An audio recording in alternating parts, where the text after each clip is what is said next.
Hey there, it's Chris Doyle at Alderman Chevrolet GMC in Rutland, Vermont, Vermont's favorite car dealership. I want to thank you for your request for information on this brand new addition to our lot. In fact, I grabbed it from our guys before they could even finish charging it and getting it ready. So I'm going to get this video out as quickly as possible. This is our first Chevrolet Equinox EV. The long-awaited Chevrolet Equinox EV. The Equinox is General Motors' best-selling car, has been for years, and this is the full electric version of this, and it is a beauty. This happens to be the RS front-wheel drive that you're seeing in front of us.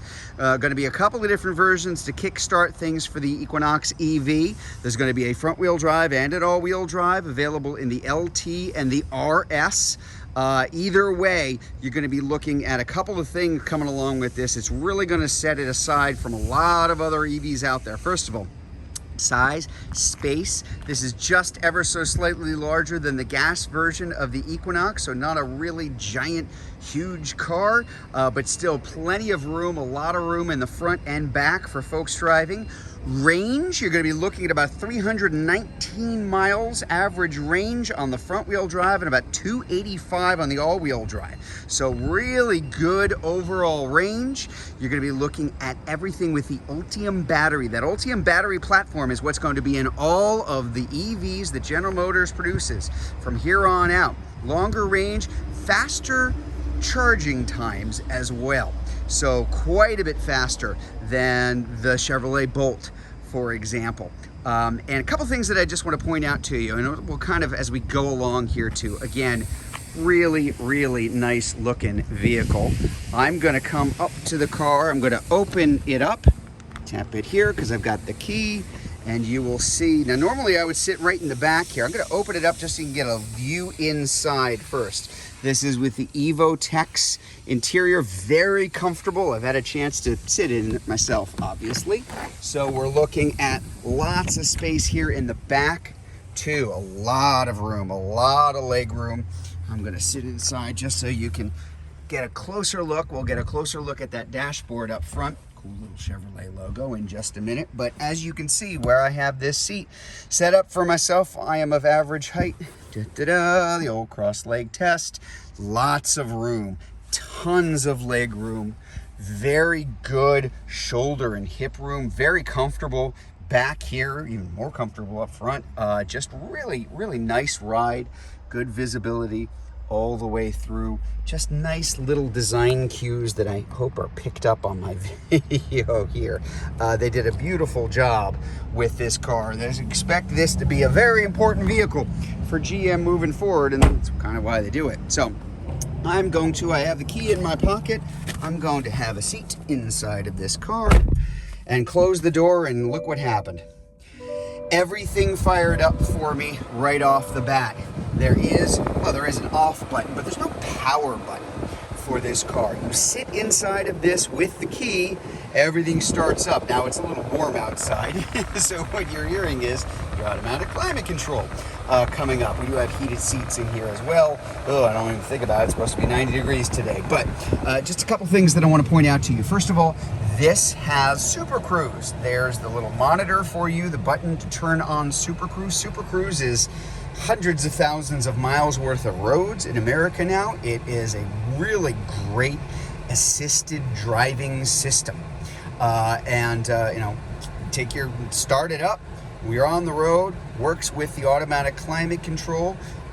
Take your hands off the steering wheel and your feet off the pedals, relax, still stay alert and don't take a nap in the back seat, but it'll take over driving, passing, merging, all sorts of features, and it works really, really well.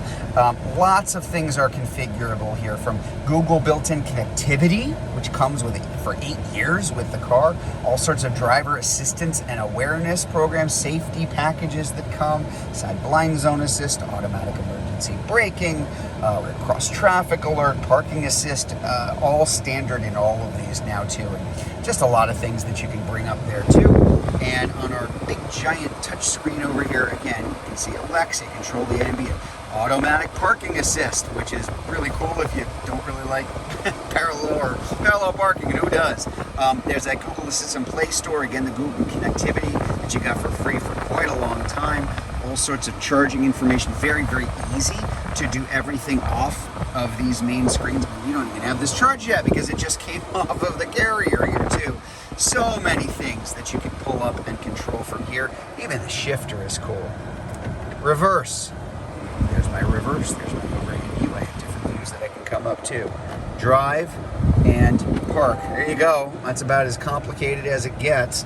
Now that I've got back into park, I'm going to show you kind of cargo area in the back. But again, I really want to point out, as sophisticated as everything is, it's not meant to require an engineering degree. The whole idea is that most of the features in here, you set it, you forget it, you're done. It's going to take care of everything for you as you go along.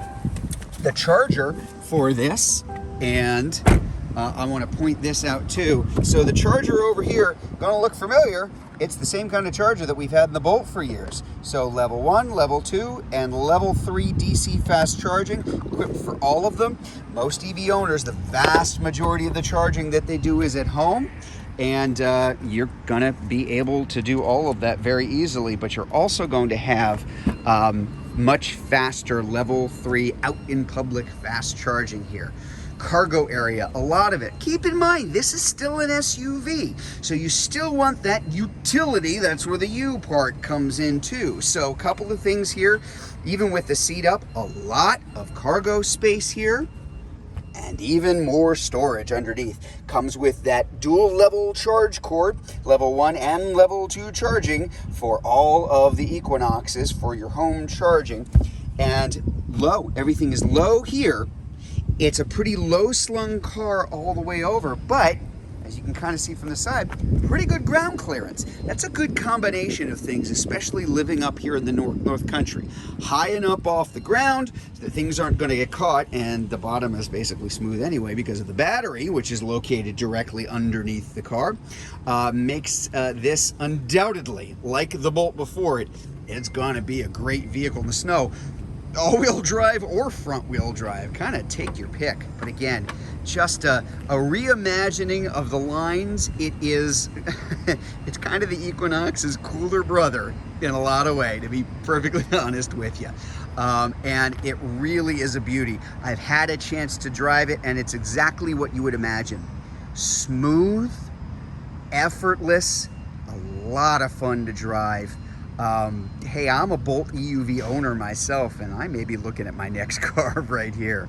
So there it is, your first look at the 2024 Chevrolet Equinox EV. Now, if you'd like to learn more about this car, if you're watching this video on Facebook, you can click on the Learn More button. If you're watching it on YouTube, you can click on the link in the comments below, or better yet, especially for this one, come see it in person. We're at 65 Windcrest Road in Rutland, Vermont, just off Route 7 South. Hope to see you soon.